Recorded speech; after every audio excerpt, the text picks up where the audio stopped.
Voces en Contacto presenta la entrevista, analizando la realidad nacional con temas de interés para la sociedad salvadoreña. Voces en Contacto.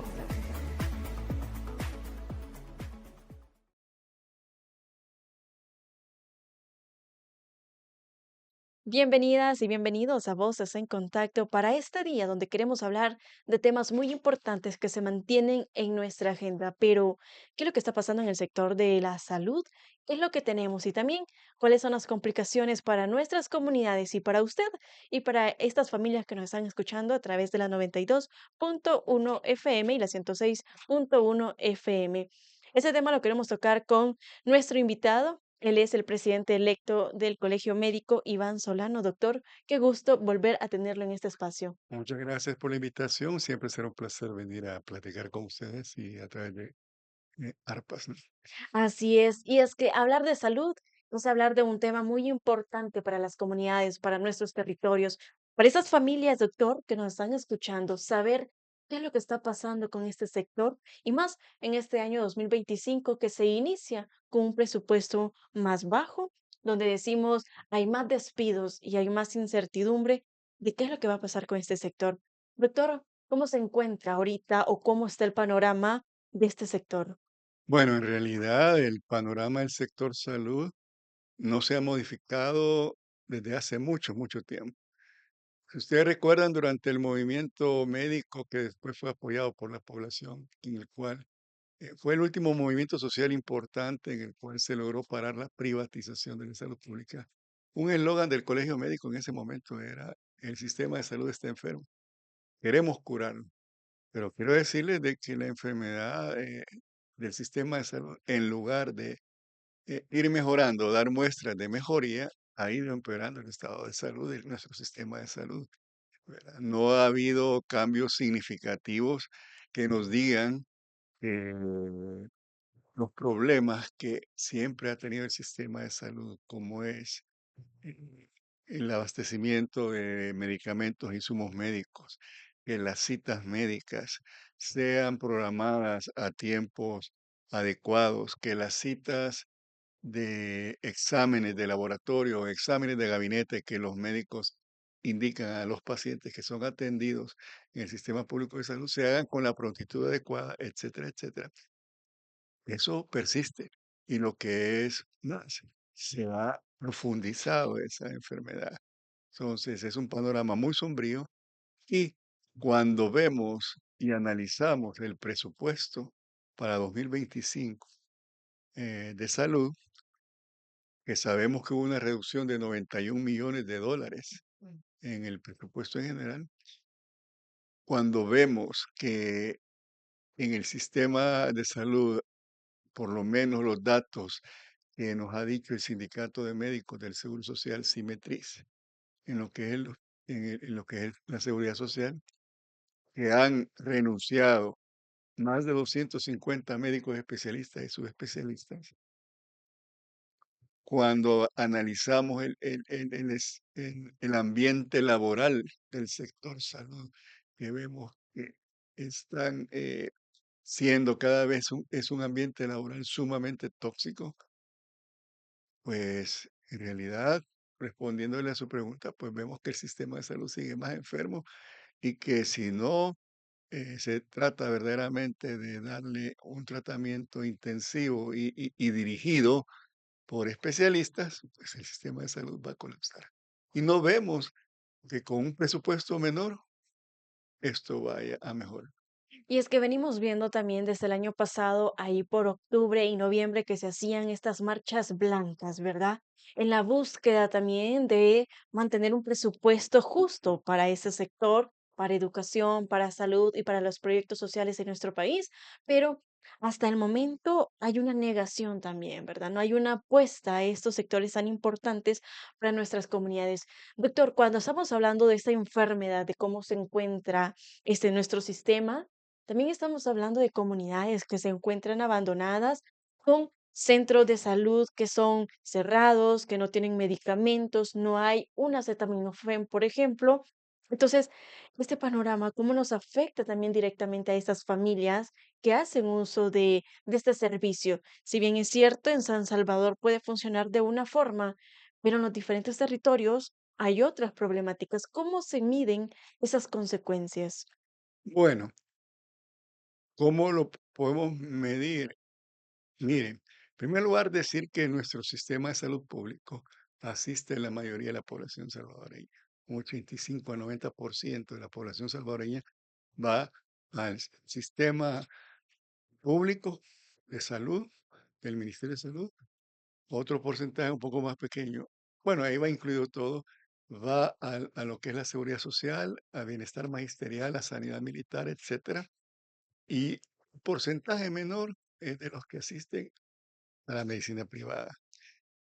Cuando el sistema de salud pública no es capaz de proporcionar la atención pronta y adecuada para los padecimientos que yo como usuario del sistema público de salud estoy haciendo, en primer lugar, me va a afectar, me afecta a que yo no voy, si yo tengo una enfermedad y sobre todo si es una enfermedad grave, esta enfermedad va a avanzar y va a ser mucho más difícil que a la hora que me vayan a dar un tratamiento vaya a haber una respuesta adecuada. Pongamos un ejemplo de cáncer.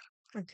¿Verdad? Si a mí me diagnostican cáncer y el médico, o por lo menos el médico que me está atendiendo, sospecha que yo puedo tener un cáncer, pulmón o de cualquier lugar, y me dice, mire, necesito hacerle este estudio, una tomografía, una resonancia magnética, un ultrasonido, para poder decidir si le inicio un tratamiento, le hago una biopsia, etcétera, etcétera.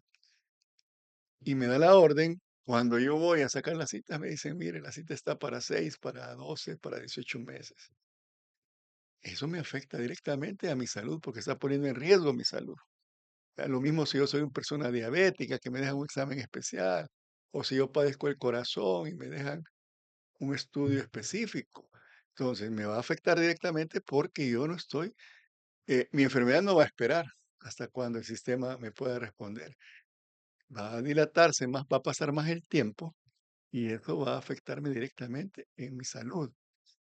Segundo, ahí es la primera consecuencia que le decía yo, que me afecta directamente a mi salud. Segundo, me puede afectar el bolsillo también, ¿verdad? Porque según la última encuesta de enero de 2024, una encuesta que sacó la UFG, que se llamaba la encuesta de pobreza farmacéutica, si mal no recuerdo, ahí lograron determinar que el salvadoreño necesita hacer un gasto de bolsillo de alrededor de $137 mensuales. ¿Qué significa gasto de bolsillo? Que yo voy al sistema público de salud, me dejan un examen, me dejan un medicamento, me dejan una prueba X o Y, y cuando yo voy al lugar donde me la tienen que dar, que supuestamente el sistema de salud debe proporcionar, bueno, me dicen, fíjese que no hay. Entonces, yo tengo que sacar de mi bolsillo para ir a ver, Para comprarme un poder. medicamento, para ver si me puedo hacer la tomografía, para ver si me puedo hacer la resonancia, o me puedo tomar un examen especializado de sangre, etcétera. Pero eso no debe ser así, porque estamos en ese sentido, estamos violentándole el derecho a la salud de la persona, ¿verdad? Porque no estamos dándole acceso universal. Y este es un concepto bien importante, ¿qué es acceso universal? Porque cuando uno escucha a las autoridades de salud pública hablar, dicen, en El Salvador hay acceso a la salud, todos tenemos acceso a la salud. Pues ese no es el... Y uno podría entender, sí, porque yo puedo ir al sistema público de salud y ahí me van a atender, no me van a poner un cortapisa, mire, usted no puede ser atendido acá. Eso no se llama acceso a salud universal. Acceso a salud universal significa que yo reciba una atención en salud adecuada sin recurrir a gasto de bolsillo, porque ahí me está poniendo en riesgo si yo puedo, tengo el dinero suficiente como para comprar el medicamento X o Y o hacerme el estudio Z, D, etcétera. Entonces, nosotros no deberíamos de sacar. Entonces, en El Salvador se nos está violentando ese Claro, derecho. claro, es un derecho a la salud, es un derecho constitucional. Entonces, si el sistema de salud que está estipulado en la Constitución es el que debe velar por, por ayudar, por mantenerme en la salud en ese aspecto, y no me lo está dando. Imagínense que muy poco porcentaje de la población puede sacar de su presupuesto mensual algo para hacerse un examen o para tomar medicamentos. La gran mayoría no puede. ¿Y qué le toca a la gran mayoría de la población, los que viven en las comunidades? Esperarse ese tiempo, la enfermedad va a avanzar y cuando ya llegan y tienen la suerte de que les hacen el examen, ya el médico le puede decir, mire, esta enfermedad está bien avanzada. Ya no podemos La hacer nada. probabilidad de que vaya a responder a los tratamientos existentes es muy baja. Y entonces, eso pasa, Y se desafortunadamente. vuelve también complejo, doctor, esta situación cuando tenemos un panorama que se vuelve hostil. Y es que durante estas marchas también se decía, bueno, es que se pretende o se busca por parte de este gobierno querer privatizar la salud. Entonces, muchas veces el que nos entreguen una cita tardía, nosotros decimos, es culpa del doctor. Y responsabilizamos a las personas que nos están atendiendo, pero cuando vemos que esto es dentro del mismo sistema, de cómo está funcionando, de también cómo el mismo gobierno le está quitando este valor a un derecho que tenemos. Entonces, eso que se decía durante las marchas y se vuelve a repetir, se busca privatizar esto. Mire, yo no le podría decir tajantemente que sí, ni descartarlo por Mm, completo.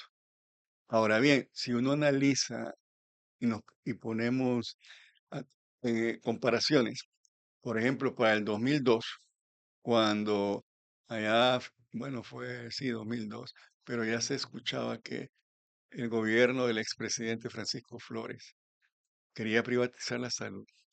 Una manera para querer justificar esa política de privatización de la salud era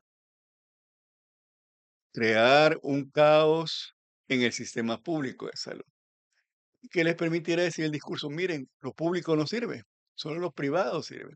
Entonces, si nos basamos en eso y viendo co- las situaciones que vemos que no resuelven o que no se les ve un interés por resolver, por ejemplo, voy a hablar del seguro social. Perdón, en el seguro social hay problemas terribles, ¿verdad? Uno, la fuga de especialistas. Dos, los citas tardías, etcétera, etcétera. Y entonces, no vemos que la señora directora públicamente salga a explicar a la población qué es lo que está, y sobre todo a la población de los derechos habientes, qué es lo que está pasando en el seguro social, qué es lo que está pasando y cómo lo piensa resolver. ujú.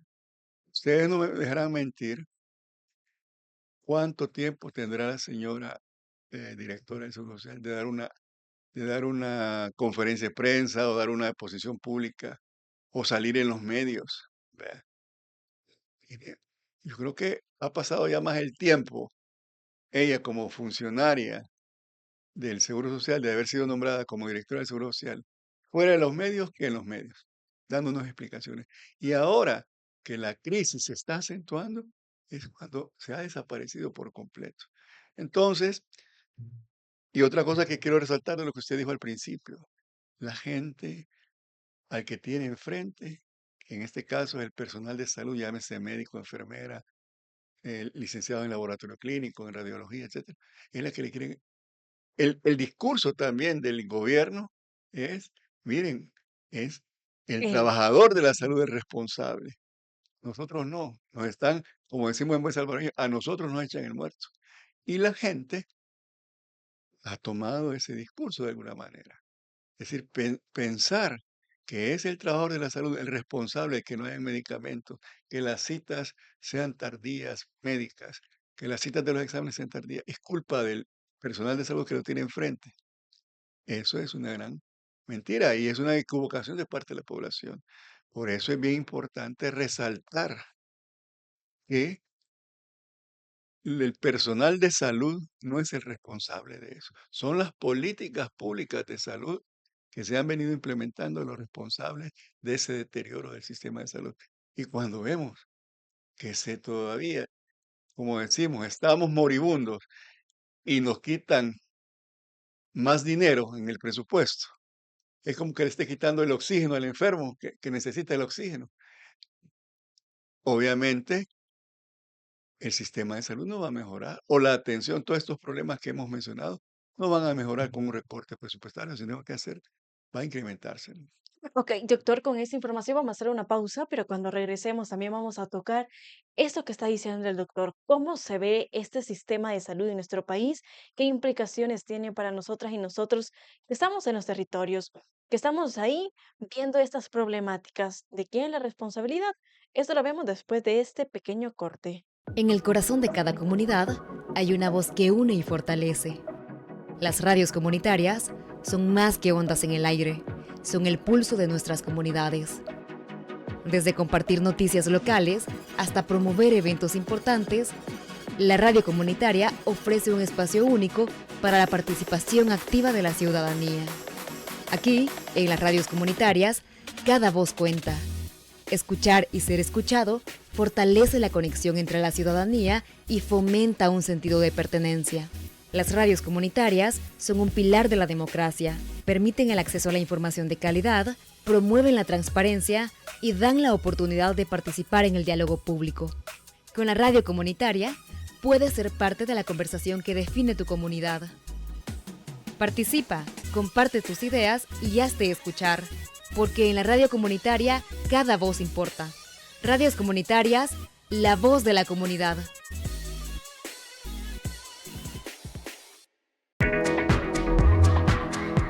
Hola, te queremos contar cuál es la importancia de las radios comunitarias y su papel fundamental en la libertad de expresión. Las radios comunitarias son mucho más que estaciones de radio. Son un pilar de nuestras comunidades, donde cada voz cuenta y cada opinión importa. En las radios comunitarias, la libertad de expresión florece.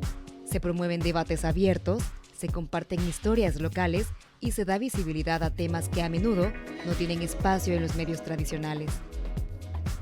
Las radios comunitarias permiten que las comunidades se conecten, se informen y se empoderen. A través de ellas, la gente puede participar y expresar sus preocupaciones libremente. Al apoyar las radios comunitarias, estás defendiendo la libertad de expresión, estás garantizando que cada voz tenga un espacio y que cada historia pueda ser escuchada. Así que, la próxima vez que escuches o veas contenidos de los medios comunitarios, recuerda que es para apoyar tus derechos fundamentales. Tu voz y la de tu comunidad merecen ser escuchadas. Radios comunitarias, la voz de la comunidad.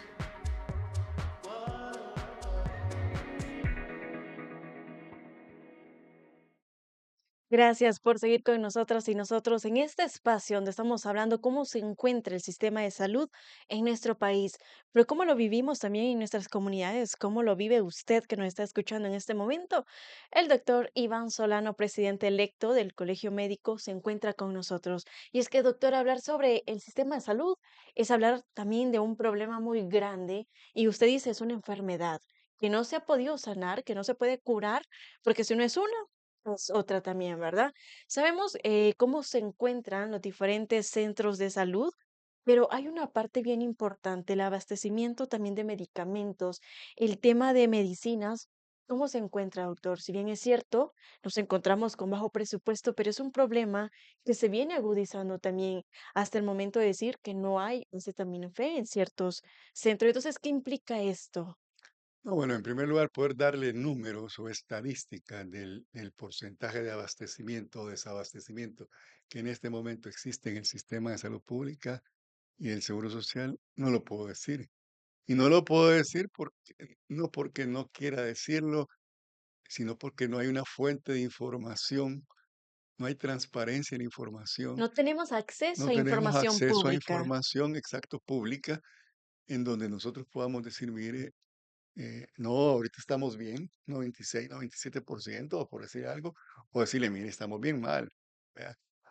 Siempre escuchamos a los funcionarios públicos decir que estamos muy bien.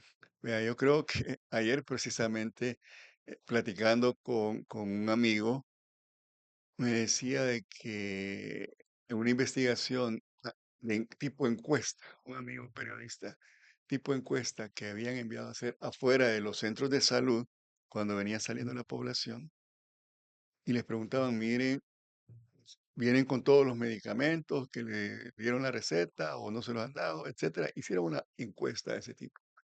Básicamente se hablaba de un porcentaje de desabastecimiento de por lo menos, en ese momento, que el 60% era más o menos que pueden hacer. Una encuesta que también tiene no es la santa palabra, pero te da una idea. Pero luego ellos publican esa encuesta, es una nota periodística, pero a los 2 días el señor ministro de Salud estaba en una entrevista televisiva y le hacen la pregunta de cómo era eso, y él dijo que era el 100%, cuando en realidad no era así, pues. Entonces, volviendo a lo que me preguntaba usted, no puedo yo darle, y sería demasiado irresponsable de mi parte también, pues decir, no, mire, ahorita hay un gran desabastecimiento, o mire, no, ahorita estamos muy bien. Pero yo creo que quien tiene mejor la respuesta es la La población población. usuaria. Y por eso vamos a dejar el espacio también para que en los comentarios puedan decir, ¿verdad? Claro, ¿Cómo se encuentran ustedes si les entregan o no sus medicamentos a partir de enfermedades crónicas y de estas enfermedades que también muchas veces no pueden esperar, doctor, y usted mismo lo ha dicho? claro. Entonces, yo creo que los mejores testigos o los testigos de la crisis que está pasando el sistema de salud son los usuarios del sistema de salud, ¿verdad? Y no me dejarán mentir ni Dios. Bueno, volviendo a problemas también de cómo están las crisis del sistema de salud. Si ustedes recordarán, el secretario general de Simetriz ha dicho de que hay una mora quirúrgica importante en el Seguro Social, que recibieron de parte de las autoridades inmediatas superiores en los centros de salud que iban a suspender las cirugías electivas, que le llaman, porque, y tanto es así que Simetriz ha decidido llevar a cabo un plan para tratar de aliviar esa mora quirúrgica de los fondos propios del sindicato, pagar eh, contribuir a eso. El que yo como director del Seguro Social, que haya una información de ese tipo tan delicada, yo no salir a decir algo, eso dice mucho. El que calla otorga también, dice el dicho, ¿verdad? Ella como funcionaria pública tiene la obligación de informar a todos los derechohabientes cuál es la situación financiera del Seguro Social, por qué han tomado esa medida de suprimir o sacar al personal de seguridad privada Ujú. del sistema de los hospitales del Seguro Social. Entonces, hay tantas Pero ¿por qué situaciones. cree, doctor, que se mantiene ese silencio? A partir de estas denuncias que salen por parte también de los sindicatos, por parte de la población, porque no es primera vez que se denuncia a través de redes sociales lo que está pasando en los diferentes centros de salud. Entonces, ¿qué es lo que se está escondiendo o qué hay ahí? Bueno, ese silencio y además el no tener una información adecuada hace y transparente hace que especulemos. Y todos podemos especular. Yo puedo tener una visión de eso, usted puede tener otra visión del por qué qué es lo que está pasando ahí, ¿verdad? Pero al final de cuentas son especulaciones. Quienes deberían de decirnos qué es lo que verdaderamente está pasando, si hay crisis financiera, por ejemplo. Es es una pregunta. ¿Cuál es el estado del Seguro Social? Porque también se ha sabido que el Seguro Social, no de ahora, ahora mucho más, pero de siempre, siempre ha sido la caja chica de los gobiernos de la República, en donde ahí han ido a tomar fondos que ya no se le devuelven al Seguro Social, y entonces ver cuáles son las reservas técnicas del Seguro Social en estos momentos. Porque como le digo, la rumorología dice, no, el Seguro Social está en crisis económica y por eso han tomado esto. Que el gobierno toma como la rumorología o la información que algunos medios de comunicación han confirmado, se toma prestado, como del sistema de fondos de pensiones, toman prestado para los gastos corrientes o eh, o para presupuesto del gobierno. Lo mismo pudiera estar pasando en la seguridad social. Eh, Otra especulación podría ser, no, miren, esta es una crisis que están generándola ellos mismos para justificar una privatización del sistema de público. Pero en fin, yo puedo especular sobre muchas hipótesis, yo puedo tener muchas hipótesis que no necesariamente sean la verdad, pero sí llaman la atención.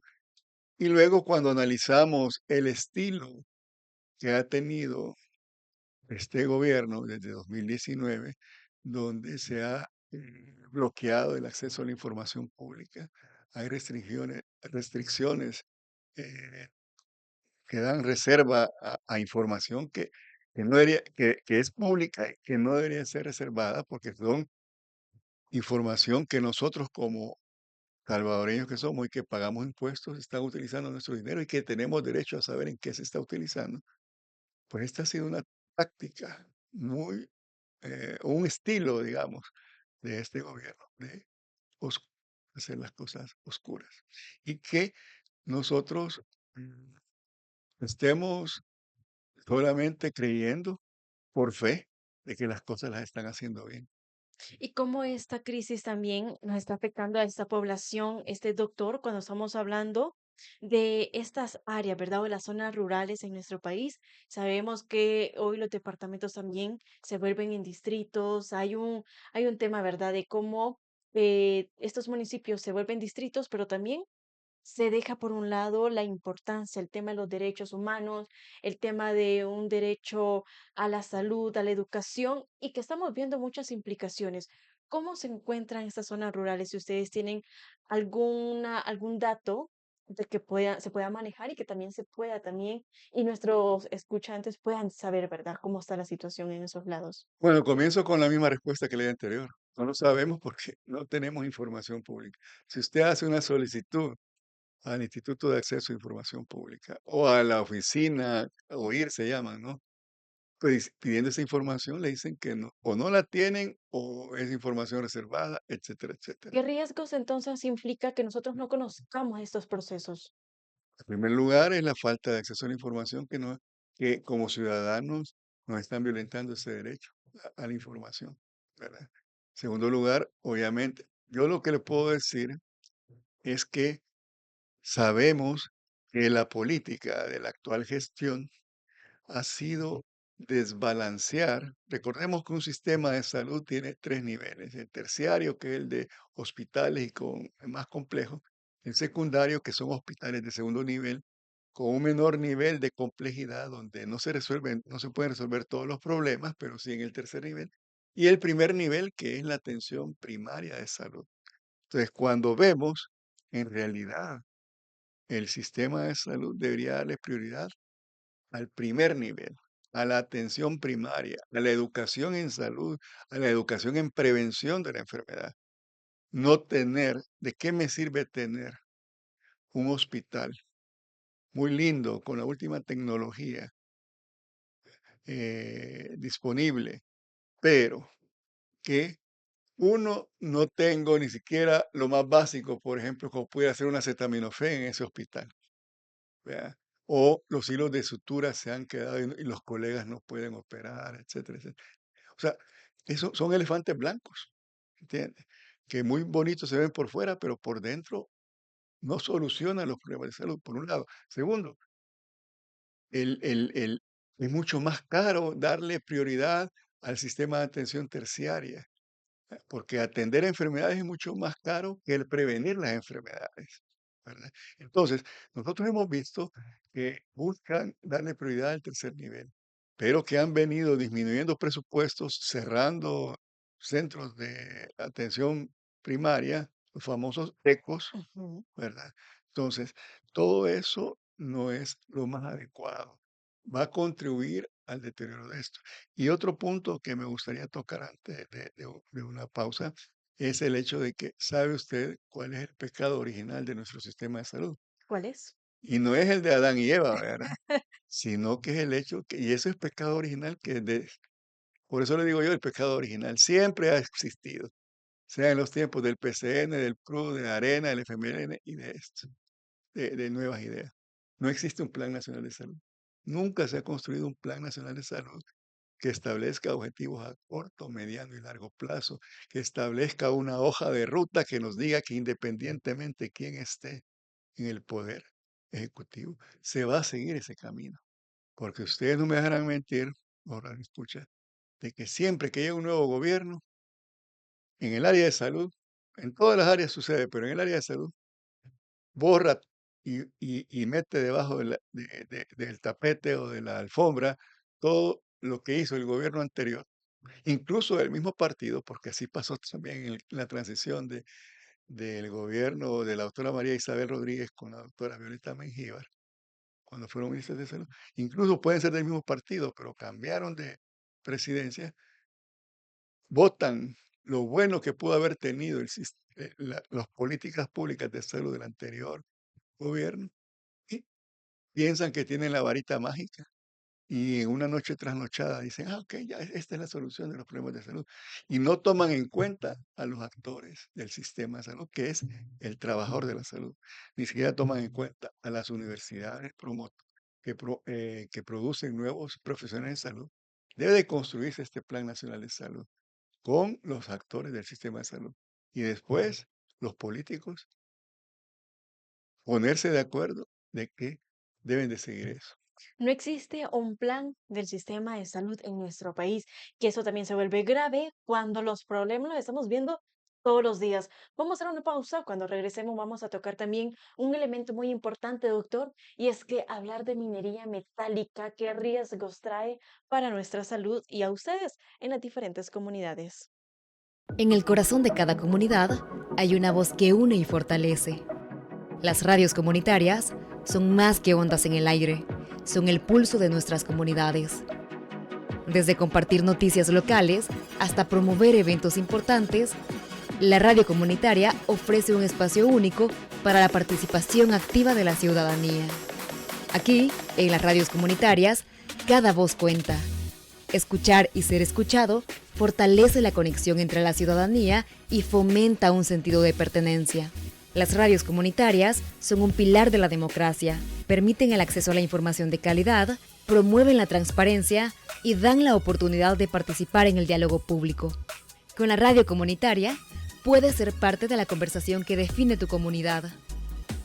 Participa, comparte tus ideas y hazte escuchar, porque en la radio comunitaria cada voz importa. Radios comunitarias, la voz de la comunidad.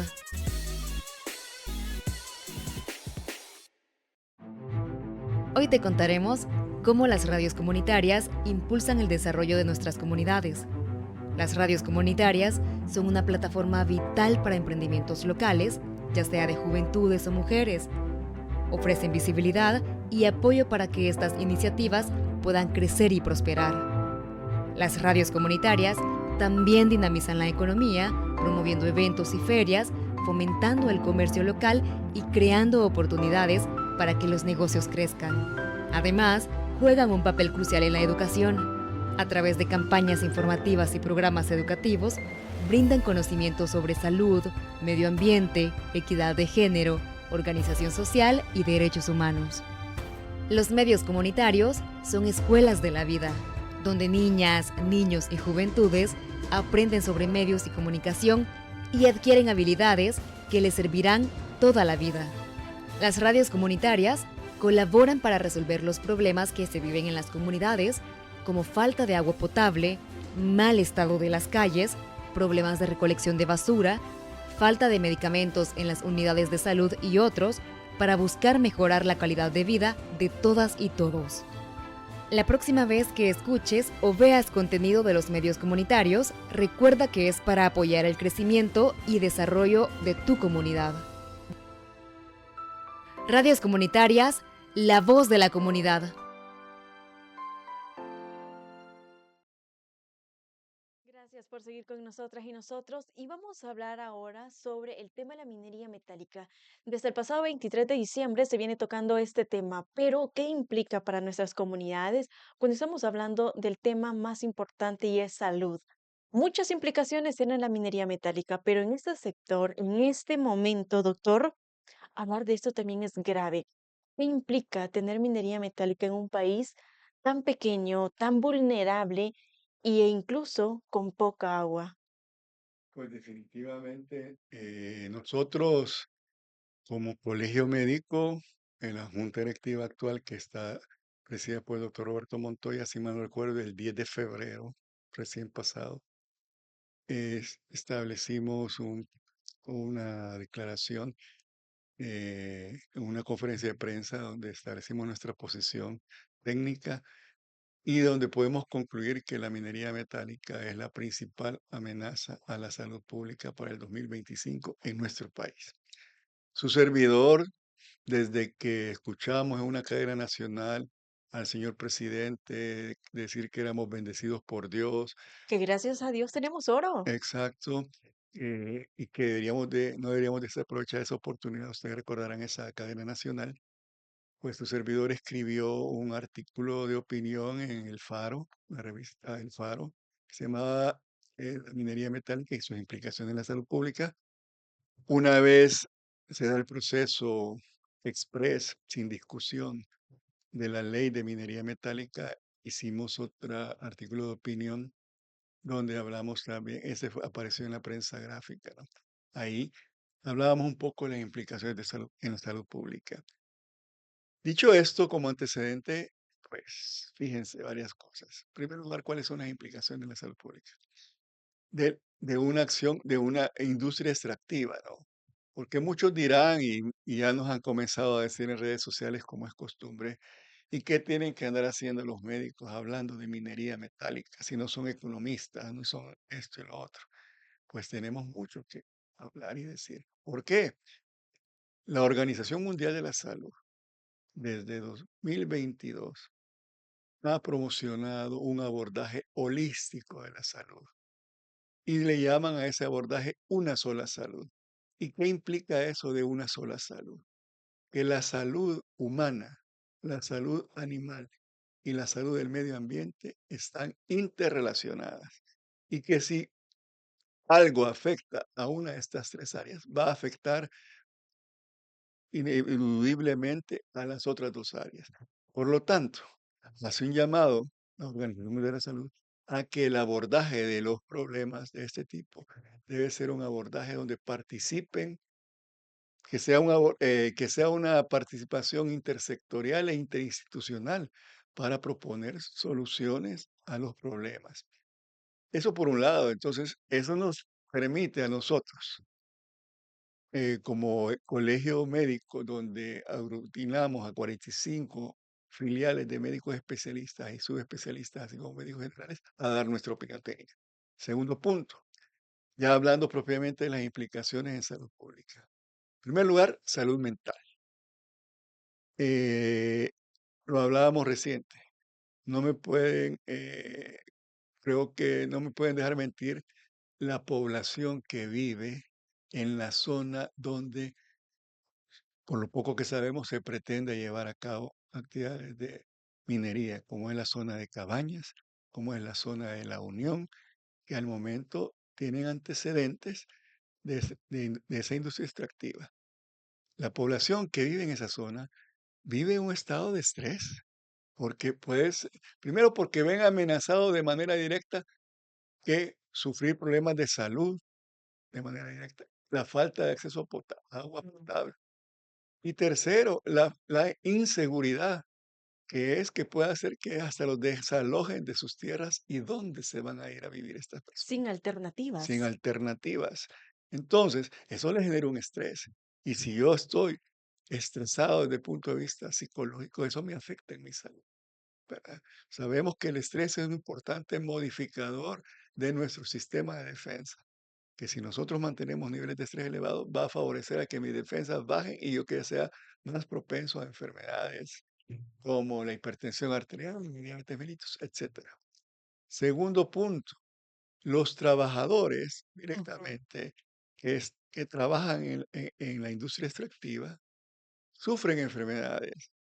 Podemos mencionar enfermedades pulmonares porque hay inhalación de polvillo de diferentes materiales eh, que están aspirando sin darse cuenta, porque obviamente eso es microscópico y uno respira, respira, pero ahí le está entrando, o sea, le puede estar entrando, ¿cómo se llama? Sílice y otro tipo de sustancias que las inhalamos y nos va a producir una enfermedad pulmonar crónica, nos va a dañar nuestros pulmones.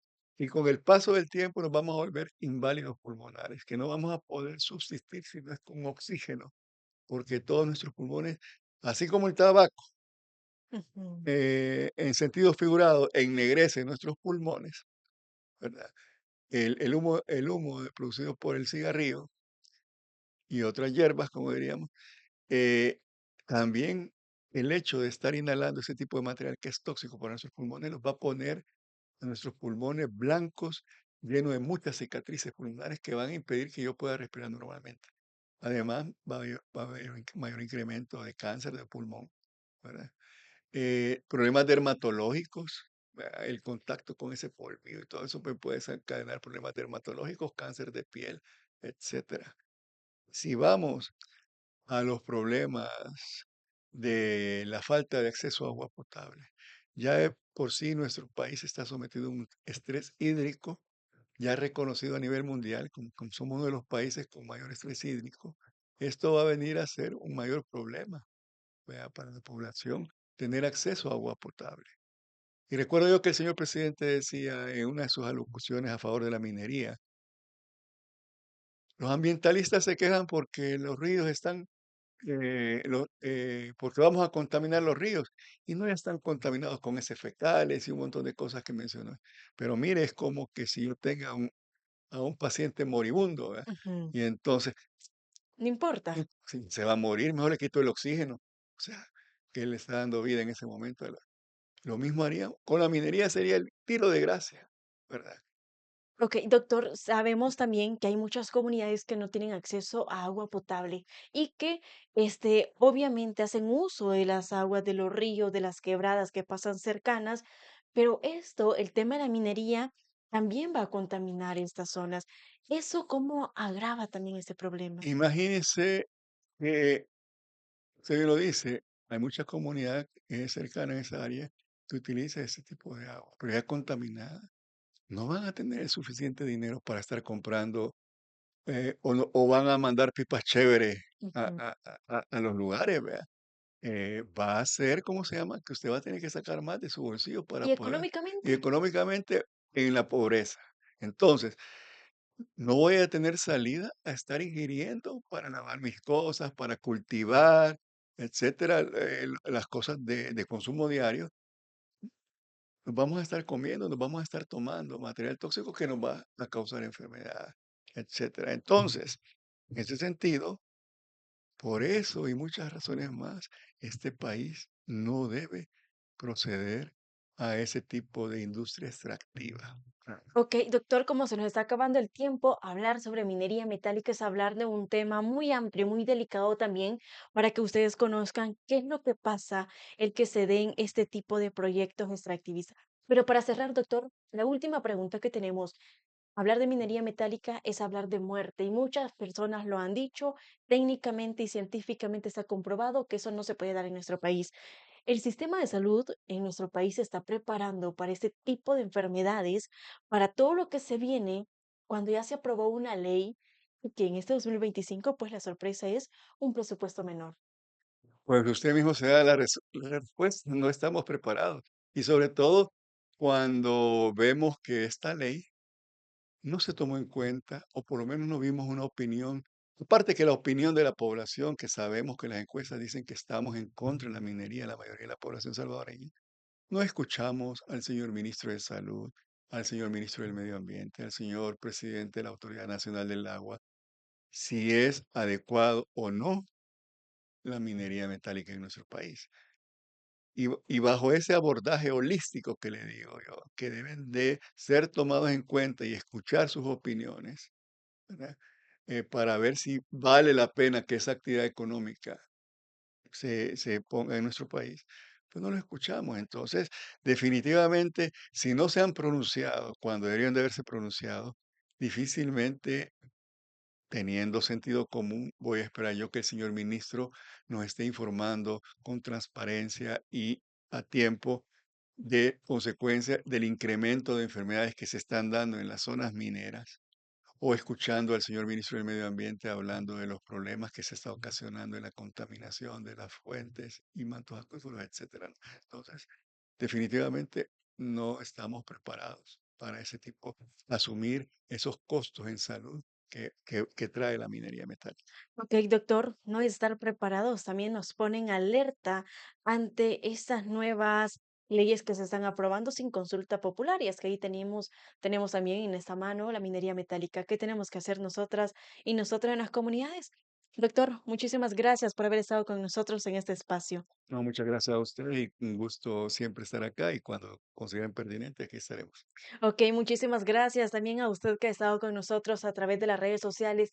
Y es que hablar del sistema de salud es hablar de nuestra vida, es hablar de este derecho tan fundamental que al parecer está siendo vulnerado por parte de las autoridades. ¿Qué tenemos que hacer nosotras y nosotros? Esa es la decisión que ustedes tienen que tomar en sus propios territorios.